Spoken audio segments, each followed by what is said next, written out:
سلام طنا يبلنا كبرات تملكتي تلفزيون تግራይ እንሆ ነዝዕለት ናይ ሰዓት ሓደ ዜናታት ሒዝና ቀሪብና ኣለና ዜናታት ሰዓት ብምምራሕ ኣነ ተፋዝጋ ዓስበይ ብመደብ ቋንቋ ሰለሞን ሃይሉ ምስ መላ ሰብ ሞያ ቴክኒክ ስቱዲዮ ቴሌቪዥን ትግራይ ምሳኹም ፀንሕት ክህልወና ክሳብ መወዳእታ ምሳና ክትከታተሉ ብኽብሪ ዓዲመ ፈለማ ሓፀርቲ ሓበሬታታት ዝዕለት ኢና ክነቐድም መሰረትና ኣሉ ኣብ ገብረ ኺዳን ከተቕርበልና ያ ናው ክስግረኩም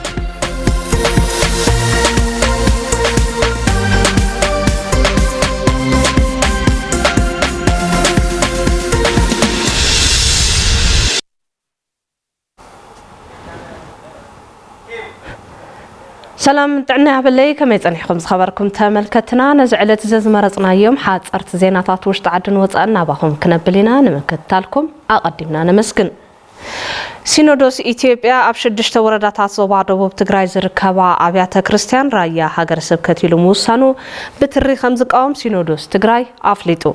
ካብ 6 ክሳብ 20 ጉንበት 2017 ዓመተ ምህረት ሲኖዶስ ኢትዮጵያ ኣብ ትግራይ ዞባ ደቡብ ማይጨው ሃገረ ስብከት ኣብ ዝርከባ 6 ወረዳታት ዝወሰኑ ውሳነ መልኪቱ ቅዱስ ሲኖዶስ ኦርቶዶክስ ተዋህዶ ቤተክርስቲያን ትግራይ መግለጽ ይብሎ ከተማ አላማጣ ጨርጨር ዛታ ራያ አላማጣ ኦፍላን ኮሮምን ኮነ ተባሂሉ ናብ ክልል አምሓራ ንሙሳድ ራያ ሃገረ ስብከት አርሱ ክኽእል አለው ወይሉ ዘመሓላለፈ ውሳነ ቅዱስ ሲኖዶስ ኦርቶዶክስ ተዋህዶ ትግራይ መግለጽ ዝሃበን ተኸውን ህዝብ ትግራይ ሓድነቱ ብምጥንኻር ታሪኻዊ መንነቱን ግዛኣታዊ ሓድነቱን ሓልዩ ስራሕቱ ግን የገባ ኢሉ ውሳነ ሲኖዶስ ኢትዮጵያ ህዝብ ራያ ኣብ ክልተ ንምኽፋል ዓላማ ምግባሩ ዘፍለጠ ሲኖዶስ ትግራይ እቲ ውሳነ ኣብ መሬት ተፈጻምነት ከይህልዎን ኣብ ትሕቲ መንበረ ሰላማ ኮይኖም ዘገልግሉን ዘለው ደገፍን ከለላ ሕግን ክግበረሎም ንመላእ ህዝብ ደቡብ ኣካላት ጸጥታን መራሕቲ ሃይማኖትን ጸዊዑ ሲኖዶስ ኢትዮጵያ ካብ ሕግን ኣሰራርሓን ወጻእ ዝወሰኑ ውሳነ ከም ጽኦ ዝኽእል ሳዕቤን ተረዲኡ ውሳነኡ ንኽእርም ዝጸውዐ ሲኖዶስ ኦርቶዶክስ ተዋህዶ ትግራይ ውሳነኡ እንተዘይ ኣሪሙ ዝፍጠር ጸገም ሲኖዶስ ኢትዮጵያ ተሓታቱ ምዃኑ ገሊጹ ካብ መረበቱ ተመዛቢሉ ዝመውት ዘሎ ህዝቢ ትግራይ ድማ ናብ መረበቱ ንኽምለስ መንግስቲ ፌደራል ሓላፍነቱ ክፍጽም እቲ ሲኖዶስ ጸዊዑ انت نقصل ኣብ ወረዳ ራያ ዓዘቦ ብርሰደኒ ንምክልኻል ዘኽእል ዋዕላ ተሳሊጡ መምሃራይ ቅጽዓት ዘይመሃብ ኣብ ሕርሻ ዝተዋፈሩ ሰብ ሃፍቲ ኣብ ብርሰደን ንምስታፍን ደንታት እኹል ሓለዋ ዘይምግባርን ኣብቲ ዝተሳለጠ ዋዕላ ቀንዲ ርእሰ ጉዳያት ከም ዝኾነ ተፈሊጡ ሓላፊ ቤት ጽሕፈት ዘፈር ቁጠባ ወረዳ ራያ ዓዘቦ ኣይተባረኸ ሃፍቱ ኣብ ሓለዋን ክንክንን ልምዓት ደኒ ተዋዲድካ ብምስራሕ ሃፍቲ ተፈጥሮ ናብ ንቡር ንኽምለስ ኩሎም ሰብ ብጽሒት ክረባረቡ ጸዊዖም ኣተሓባሪ ሕርሻ ዞባ ደቡብ ትግራይ ኣይተመልኣኩ ግርማይ ካብ ግዜ ናብ ግዜ ይበረኸት ዘሎ ብርሰደኒ ንመፍረያይነት ሕርሻ ይጸልዎ ብምህላው ህጹጽ ፍታሕ ዝጠልብ ጉዳይ ኮይኑ ምህላው ገሊጾም በብብርኩ ዝርከቡ ኣመራርሓን ወረዳን ዞባን ተሳተፍቲ ተዋዕላ እንትኾኑ ኣብ ሓለዋን ክንክንን ልምዓት ደኒ ዝተሰርሑ ስራሕትን ዘጋጥሙ ዘለው ጸገማትን መፍትሒኦም ትኹረት ክግበረሎም ተገሊጹ ከም ጸብጻብ ጉዳያት ኮሙኒኬሽን ወረዳ ራያ ዓዘቦ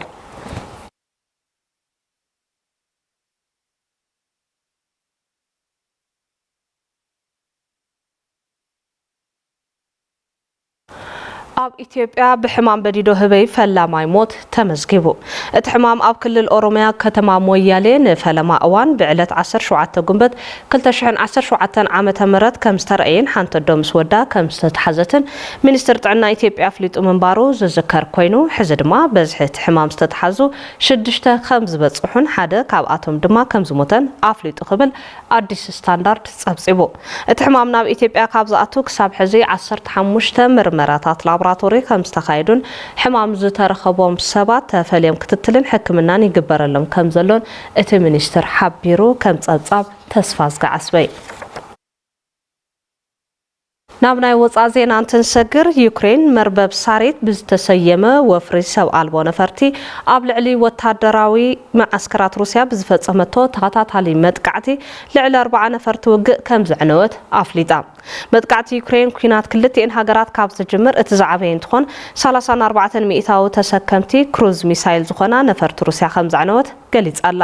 ካብ ዩክሬን ዝተወንጨፋ 117 ድሮናት ነፍሲ ወከፈን ናይ ገዛ ርእሰን ፓይለት ከም ዝነበረንን ሓደ ዓመት ተሓሰበሉ ምዃኑን ቢቢሲ ጸብጺቡ ፕሬዚደንት ዩክሬን ቭላድሚር ዘለንስኪ ከም ዝገለጽዎ ኣብ ዝተፈላለዩ ከባቢታት ሩስያ ኣብ ዝተኻየደ ስራሒት ሓደ ፌደራል ኣገልግሎት ድሕነት ሩስያ ምንባሩ ሓቢሮም ዝተፈጸመ መጥቃዕቲ ተደራደርቲ ክልቲአን ሃገራት ንኻልኣይ ዙር ዘተ ሰላም ንምክያድ ናብ ኢስታንቡል ቱርኪ ኣብ ዘምርሓሉ ዝተኻየደ ምዃኑ ቢቢሲ ኣዘኻኺሩ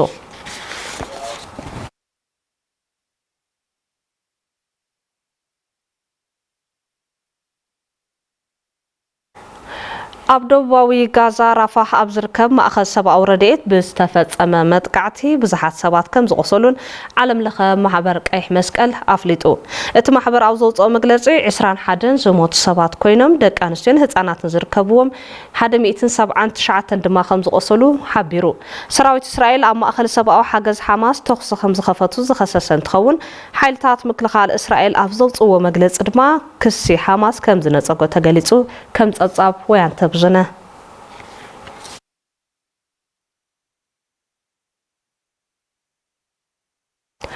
ንሰዓት ዝሓረናዮም ሓጸርቲ ዜናታት ዛዚምና ልዋን ገብረ ኪዳን ምሳኹም ጸኒሐ ዝርዝርና ብዝቕርበልኩም ተስፋ ዝክመልሰኩም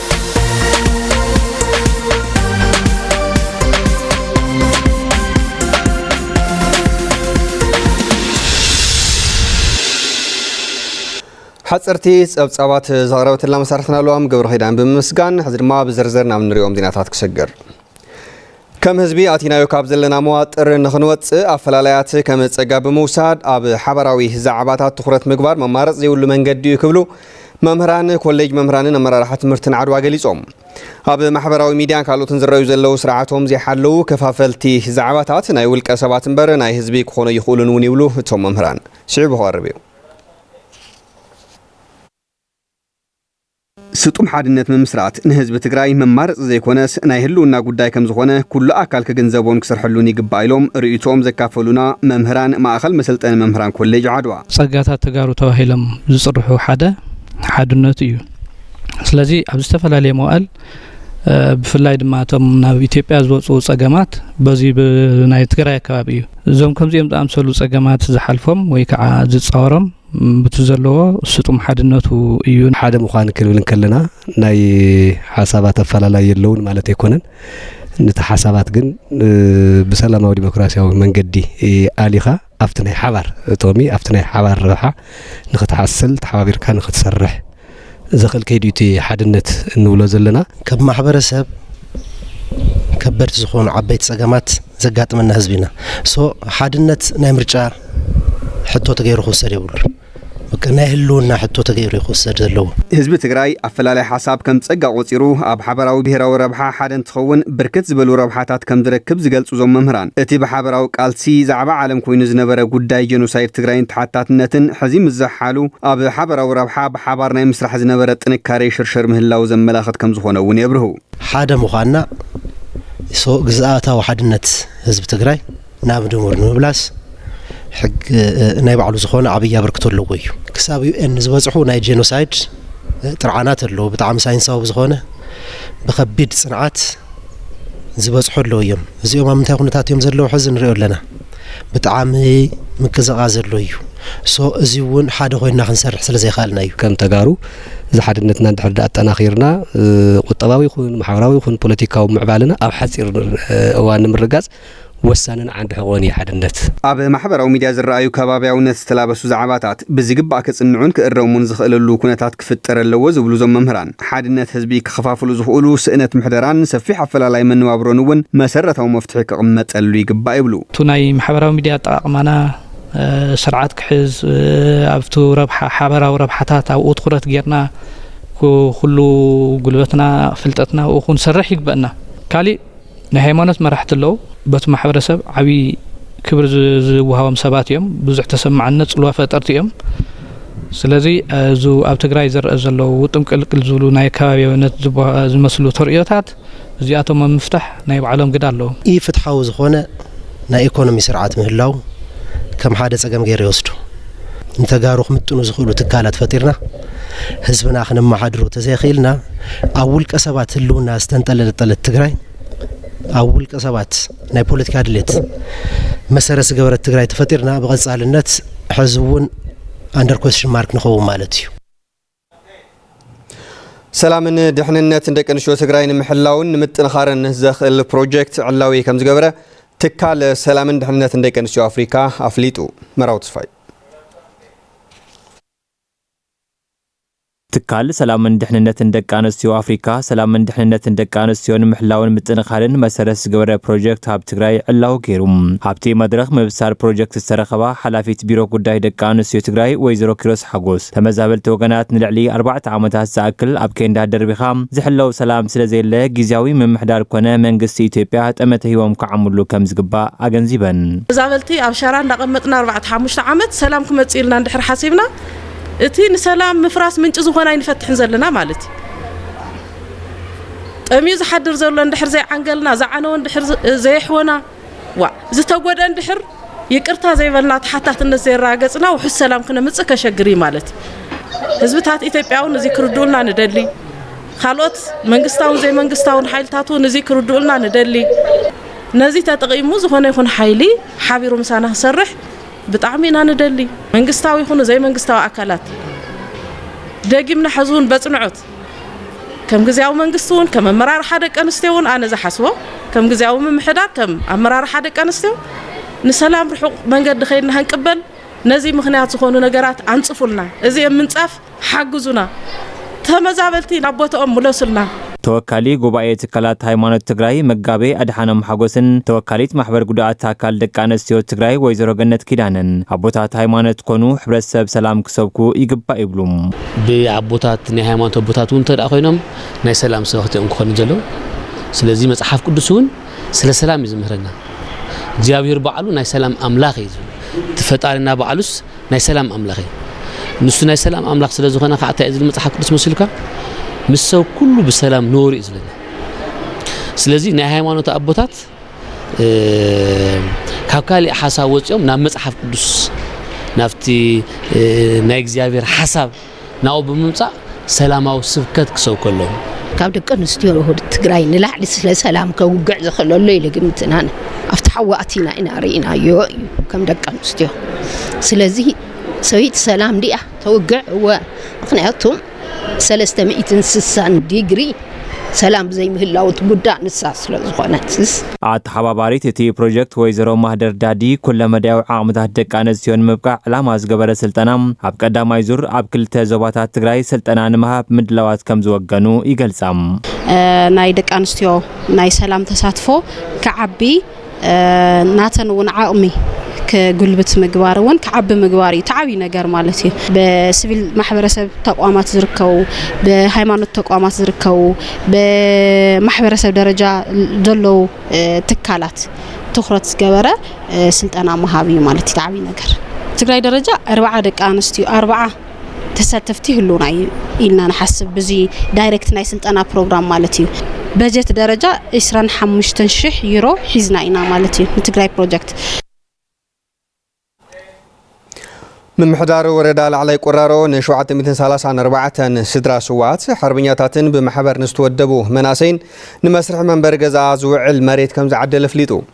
تتقمت وغنات بقدوم بمحدارو نستوهاوم عدل امسغينوم ملس ابارز لا هو صبصابيو شويت كدو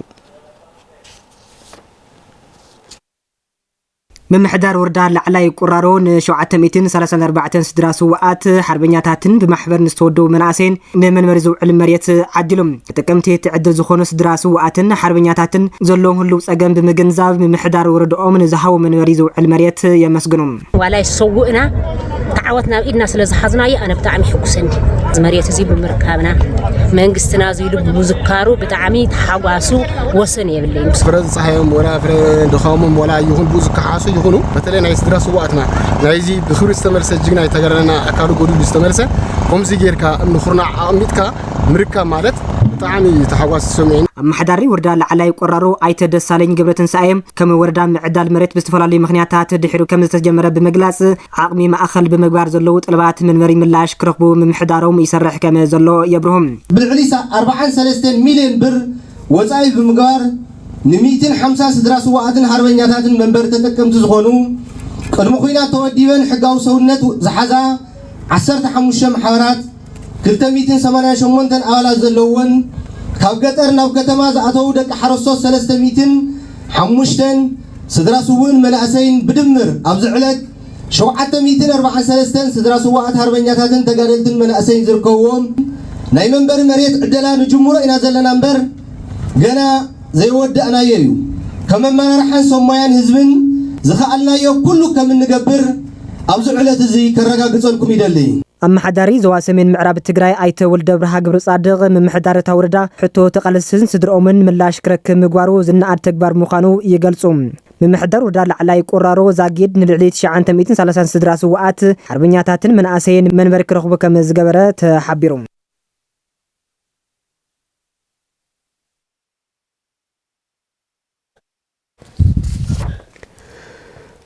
ማሕበር ቀይሕ መስቀል ኢትዮጵያ ጨንፈር ትግራይ ምስ ማሕበር ቀይሕ መስቀል ፊንላንድ ብምትሕባር ኣብ ዞባ ደቡብ ምብራቕ ትግራይ ኣብዚ ዓመት ብ163 ሚልዮን ብር ከሳልጦ ዝጸንሐ ስራሕቲ ገምጊሙ ተስፋይ ታደሰ ተወሳኺ ሒዙልና ኣሎ ማሕበር ቀይሕ መስቀል ኢትዮጵያ ጨንፈር ትግራይ ምስ ማሕበር ቀይሕ መስቀል ፊንላንድ ብምትሕባር ኣብ ዞባ ደቡብ ምብራቕ ብ136 ሚልዮን ብር ካፒታል ኣብ ወረዳታት ሕንጣሎ ሃገረ ሰላም ደጉዓ ተንቤን እንደርታ ኢሉ እውን መቐለ ሓዊሱ ኣብዚ ዓመት ከሳልጦም ዝጸንሐ ስራሕቲ ገምጊሙ ንዝተጸገሙ ገንዘባዊ ሓገዝ ጽገና ዝዓነው ትካላት ማይ ኣቕርቦት ናውቲ ጥዕና ጾታዊ መጥቃዕቲ ንዝበጽሐን ደቂ ኣንስትዮ ምሕጋዝ ይሰርሕ ምንባሩ ኣብ ኢትዮጵያ ማሕበር ቀይሕ መስቀል ጨንፈር ትግራይ ኣተሓባሪ ፕሮጀክት ሓበራዊ ሓደጋ ግብረ መልሲ ኣጾ ሃብራህ ይገልጹ ብቅርሺ ሓገዝ ኣቢልና ኢና ነቲ ማሕበረሰብ ندقفو تنقرشي تسن مغوي تسن محكمي تسخالوت طلباتو تسن تمرتي ندقو كوعلن مالتي كالاي ناي صري ماي قروت كله مستماي تكالات صغنا مكياديو ازيون ياو مستعنا زلو ماي صري ماي مستعنا زلو ركب مچم ناهون غلصيو نا ازيون سقاينا يودسب حمامنا يودسب موتنا يودسب زقنسيو سالسايون مس صتاو طقات بس زنبره ኩናት ተኣሳሲሩ ብዙሓት ደቂ ኣንስትዮ ጾታዊ ጥቃት በፅሒወን ኣብ መቐለ ማዕቆቢ ገዛ ፈልየን ወይነን ይርከባ ማለት እዩ ንዓተን እውን ስልጠናታት ብዝተፈላለዩ ትካላት ይወስዳየን ምስ ወሰዳ ናብ ስራሕ ተዚኣተን ተስቃየን ስለ ዝቕፅል ሓደ ናይ ኣእምሮአን መነቃቅሒ ሳይኮሎጂአን ዝምልስ ስልጠና ይወስዳ ቀጽኢለን ነገና እግር መትከል ቅርሺ በቲ ፕሮጀክት ተሓገዙ ወገናት ብግዲኦም ጽሩይ ቀረብ መስተማይ ብቀረኦም ክረኽቡን ጸገማትን ብውስን መልክዑ ምቅላል ከም ዝሓገዘን ብምግላጽ ተመሳሳሊ ሓገዛት ተጠናኺሮም ክቕጽሉ ተላውዮም ኣነ ሕሙምቲ እየ ካው ታይስሙት ኣካለ ጉዳይ ኮይነ ዝኾነ ሽግር ብተሽግር ልወጽሐሰ ሽግር በጽሕነኒ ካው ዝንህ ሽግር ብልወጽሕኒ መጽዮም ሓቢሮም እዮም ዘንቆይ መስቀል مهل حقوزن 30,000 حقيزهم ليه. ومحاور قيح مسكال بتعمل عوي مسجنا إننا إحنا ما يصير ما سولار لنا مارة الصرح هو بدو حقن قوم ما تعطي فنديو أحد بلشت نيرو خذ بالمسك مسكال موسيقن بتعمل مع عراريت ماي لا يصير ما أو تحنا أيوه. يتحجز ኣብ ትግራይ ምስ ዘሎ ጠለብ ዘይማጣጠን ዋላ እንኳን ተኾነ ዛግርት ፕሮጀክት ና45 ወገናት ከም ዝደገፈ ኣብ ማሕበር ቀይሕ መስቀል ኢትዮጵያ ምክትል ፈጻሚ ስራሕ ደረስ ደስ ይበለው ሓቢሮም ክቡራት ተመልከቲ ቴሌቪዥን ትግራይ ካብዚ ብምስዓብ ዜናታት ቢዝነስና ከናቅርበልኩም ኣብቲ ገብሩ ተቀርበልናዩ ናው ክስተር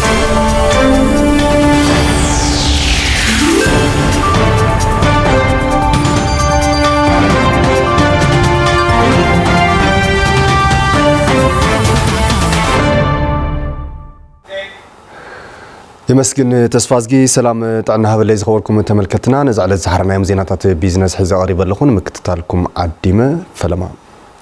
التواتات التكنولوجي بمتكامل مفرعينة من دفع علمو أب كتما مقالة أب استخفت إكزيبيشنز رقبنا يوم تساتفتي صراحتهم كلالي عدل كم زفتر اللهم جليسهم نسبب يرسالهم قبر مدهن مرهاو تسفاي كم سعب كاربوي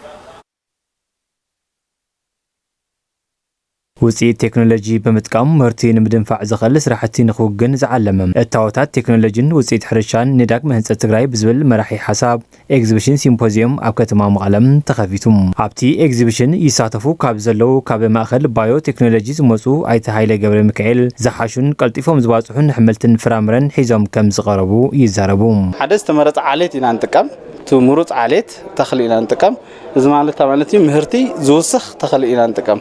ካብኡ ካብ ሕማም እውን ነፃ ዝኾነ ኣብ ዝኾነ ይኹን ወቅቲ ከነባዝሕ ንኽእል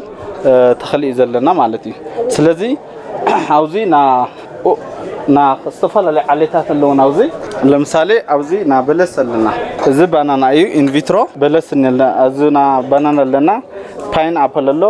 ኢንዶር ንብሎኒያ ስለዚ بحفشة بزخونة يخونا بز تكنولوجي زي زخونة عينة تخلي كنبازح خم نخيل تكنولوجي مالتي سراحتي تكنولوجي حرشة ما يجروب مزي زبان زخودن حرستوت بقول لكت كامل زخولن نوتتات حزو زقربة الكاليوم أيتم محري ولدو أب ما يجروب جنفر تجاي أكايدي سراح يوم أتي إكزيبشن مخفاتو تكالات مرتن خلاليا عدل زفت ريولوم هذه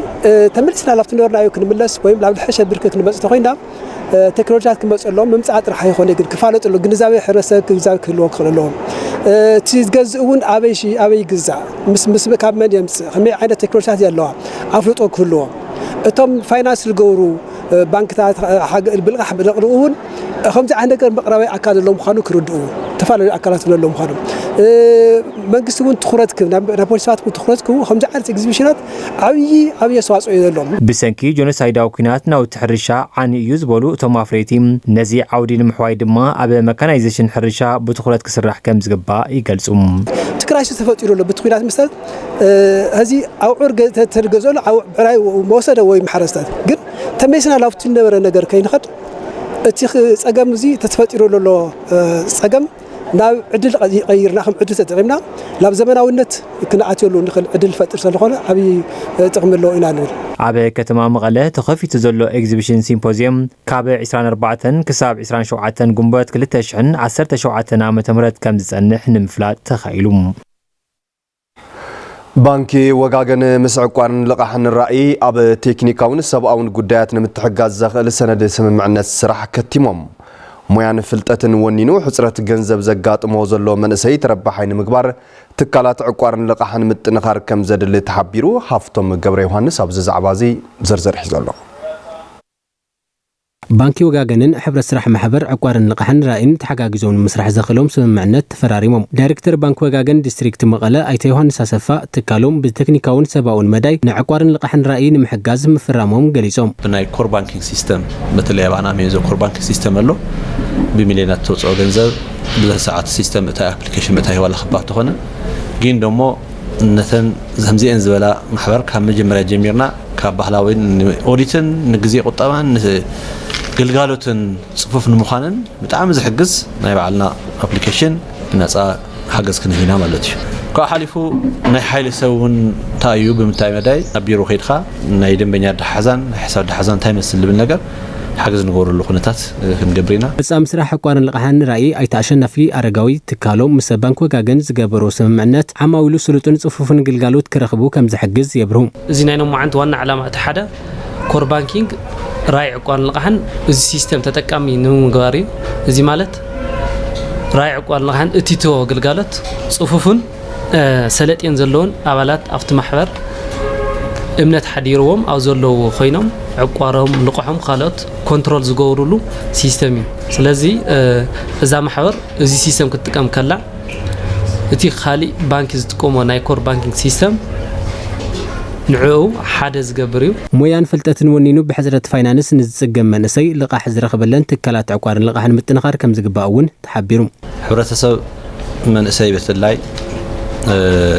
استفاد عليه مخنيات فلتات كليو تمرتون كليو لمدي بزحات خعبته كليو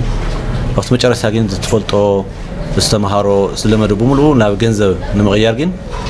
تعوي قلف زخون زلو محنو ገንዘብ فاينانس مرخابي ስለዚህ فاينانس مرخاب طعمي خبيد لخون الغزي كم زي انزبلا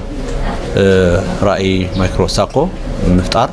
بتلي انا انتغارو منسي عوي ربحالو مكنياتهم ما كله نتمنى كعبي فترو كسفحنا خاله نتمنى نا ايكونومي روحو كسفحنا خاله اكسس مجمري يكون ገንዘብ ስለስን بحصر غزي وشتي زلون اشتي متن كركب زخل كم زين زبلا راي البحلا ساكوي عبر سرح محبر عقارن لقحن راي قلنا قوني مس بانك وغاغن زغبرت تسمعنت نمحبحب حصاناتن دق انستيون ادي حاجز مغبي كم زغبرت نمفلات تخايلو زخبركم تملكتنا حزن ما كنت تشرفوا تعذر صدقان كتكتاتو لك انقدكم سلام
أب ناي موداتا معرف زينانا بصحنا كبرات تملكتنا كابزي بمسعب زيناتات سبورت وشتعدن وصانينا كنقربلكم مسارحنا حابن كحساي كارولنايو صنع باللي كما يتصنحوا خبركم تخاتلتنا تسفاز قوني مسكن ناب فلماي زعبا سجير اللخ بشكليتا تግራይ ኣብ ምዕባይ ተረጋግምቲ ውድድራት ምክያድ ወሳኒ ከም ዝኾነ ነባራት ተቀዳድምቲ ብሽክሌታ ገሊጾም ኣለዉ እቶም ነባራት ብሽክሌተኛታት ብሽክሌታ ትግራይ ኣብ ምዕባይ ናይ ዋዕሎም ግደ ከም ጻወት ድማ ገሊጾም ኣለዉ ብርሃነ በየነ ሰናደው ጸብጻብዩ በዘመን ብርሃነ ይቀርብ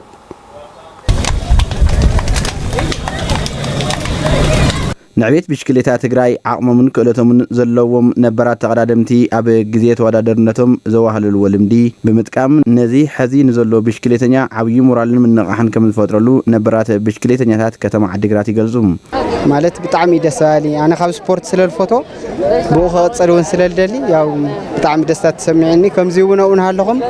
ያው ንዓኻትም ወን ይቀኒልና ብጣዕሚ زم ناي مناسي عبي لو تفطروا دمانه يا هذه كم تزرع زلها لذي زخرزي عبي لقاسا زغور زلو عبي تساتفو زغور زلو بات تخلقرك سنورم زفريه زي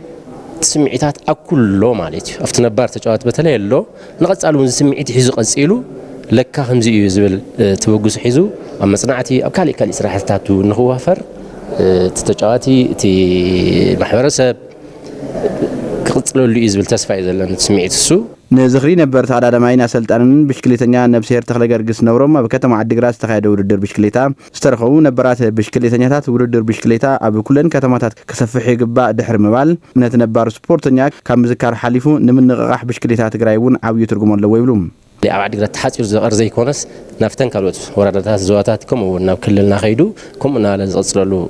ፕሮፖዝ ተገይሩሎ ንቕጻሉን ዓመት ናይ ተኽለገርስ ነውሮም ተዋሂሉ ብፉሉይ ናይ ዋዕሉ ተዘክሮ ወሲዱ ናፍቶም ካልኦትን ከምኡ ተሸጊርና እናኸድና መርኣያ ክንኮኖ እሞ ተቕጻል ዘሎ ትውልድ እውን ናቱ ነበረ መርኣያ እናተኸተለ ናህና እውን ተኸቲሉ ስካዕቲ ናይ መጨረሻሉ ሰዓት ንኽበጽሒቱ ዋና ዓላማና ማለት ኩሉ መዳይ ምንቅስቓስ ንኽገብር ዓብይ ዕላማና ኣመጠይ ዝኸድ ዘሎ እዚኦም ወዲ እዚኦም ብሙሎም ኣኻኺብካ ግን ከም ንተኸግስ ዝግበር ዘሎ ኣብ ጽባሕ ንጎ ኣብ ህዝቢ ዓብይ ለውጢ ኣብ መንእሰይ ዓብይ ለውጢ እናፈጠረ እዩ ዝኸድ ዘሎ ኢለ ዝኣምናነ ድሕሪ ኩናት ልቦናዊ ሕውየት መናእሰይ ንምርግጋጽ ከም ከተማ ቀልጢፎም ናብ ስፖርታዊ ምንቅስቓስ ከም ዝኣተውን ብርክት ዝበሉ መናእሰይ ካብ ዘየድልዩ ቦታ ብምውፃእ ናብ ስፖርታዊ ምንቅስቓስ ከም ዝኣተውን ዝገለጸ ድማ ሓላፊ ውድድርን ስነ ስርዓትን ኮሚቴ ብሽክሌታ ከተማ ዓዲግራት أبراهام تسمعيهم. قلتيفنا لفت سبورتينا عتينا حويت كن فترة له. مخنياتو بزح من سينا رؤسو تصلي بعمق زصنحه ناو سبورت انت تمليس قلتيفو نايم حواي تخولو سلازلوا نحاوي بزح سرحنا كم اليوم زول سبورتاو ውድድራት بسرعات እና ተመርሑ ትልምወጽ ኢሎም ዓመታው ከካይዱ ብምግባር ብሽክሌታ ከተማ ዓዲግራት ኢሉውን ብሽክሌታ ትግራይ ከዓብን ተካቲ ተወዳደርቲ ንምፍራይን ክስራሕ ምዃኑ ወሲኺ ይገልጽ ንተኸተማና እውን ዕብየት ትካላት እውን እኮ ዓበይቲ ትካላት ቃልኣትየን እየን ሕዚ ዓመት ዝካየድ ውድድር ናይ ዝኽሪ ተኽለገርግስ ሰዋና ኮይነን ክወስዶ እሞ ብዙሓት ተወዳደርቲ እውን ክፈርዩ ናይ ተኽለገርግስ ረኣይ እውን ናብ ብዙሓት ሰባት ንኽሰጋገር ሓደ ዕላማ ሒዝና ኢና ንሰርሕ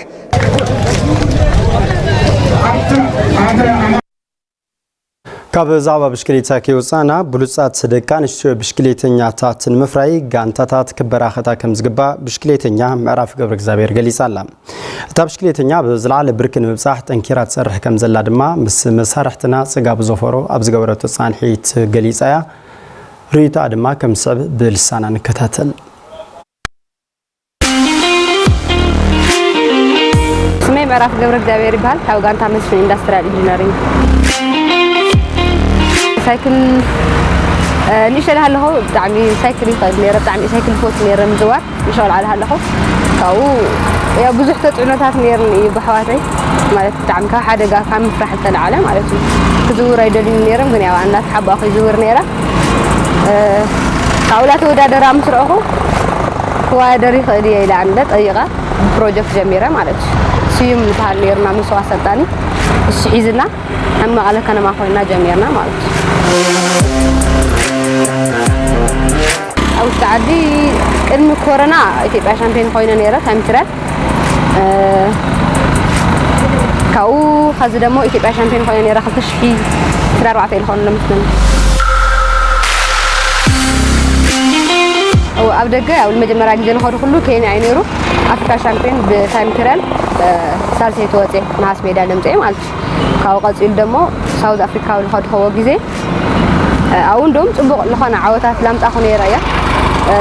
بزحو درات نيرو أو دمو أدام إذا أنا مجمع تور نيرت تور دي بي في إل ودر نيرنا خالي توتي كاو تور دي كاب لبهال نيرنا دمو أدام يتستيج وان سعيرة مالت نا كونجو متأكد لم تأخذ لا أو لا نيرنا مالت يا كاوش تعدي كاغولات مرايا إلى يت أجاجريا أو كانتنا نرت تودادرت يا خذ بودن مري خوينات لنا مالت سالا يعوي مرايا يا بزاله سبرنت لسر خونت كاونا يفي ديل سبرنتيو كاغولات أجاجرا بتعم بزح عواتات لمزجات أو تعدي خون أو تعدي لا يت أجاجريا كاودات دمو بزاية تسوق يا كل جزء له سبرنت للخون سبرنت لسر خونت بتعم يلا نوع سبرنتري كاوش تعدي سو كاوش تعدي دمو ماركا بيلش كودرات كجمر يخليه بزح لي مال إن نجارات كل يخليه مالك بقانتا بتشالي خانة even federation مثله بزح ودرات لم تناقض زيتات اليوم لا زود درات كستاخ اليوم أو قصير دمو قانتا تكسف حنيوان خذنا قالت قدامي خلاص صار سايلموز على البودن يلسع أنت نبهان بي بزح فتفوق كارس لليولو كحموش اللي على الجلك خانة لقن بيانس بيستر لما تبي تعمل بزح تفوق كارس للهليس قانتا تتسفحنا أو دمو نا وضع عدد المجنات بدعم تأنكرهم كسرنا اليوم زم فيدريشن مالك خبرات ملكتنا زينة سبورت تلفزيون تقرأ بكتة مكتال صنعهم سنة مكتة مسكينة ببزل لحمو ركزة زينة سبورت على تقرب لنا مسارتنا حابن كحساي أمسكينا كبرات تملكتي تلفزيون تقرأ نزعلت حرنا زينة صونا بزينة كن بس زينة تزعلت بمرابا نسخاز قعسبي بملام بتقوانقوا سلام هايلو بسم الله صوب ما استوديو تلفزيون تقرأ مسخم تصنيحنا نمكتالكم دقيقة بمسكان بروح جزء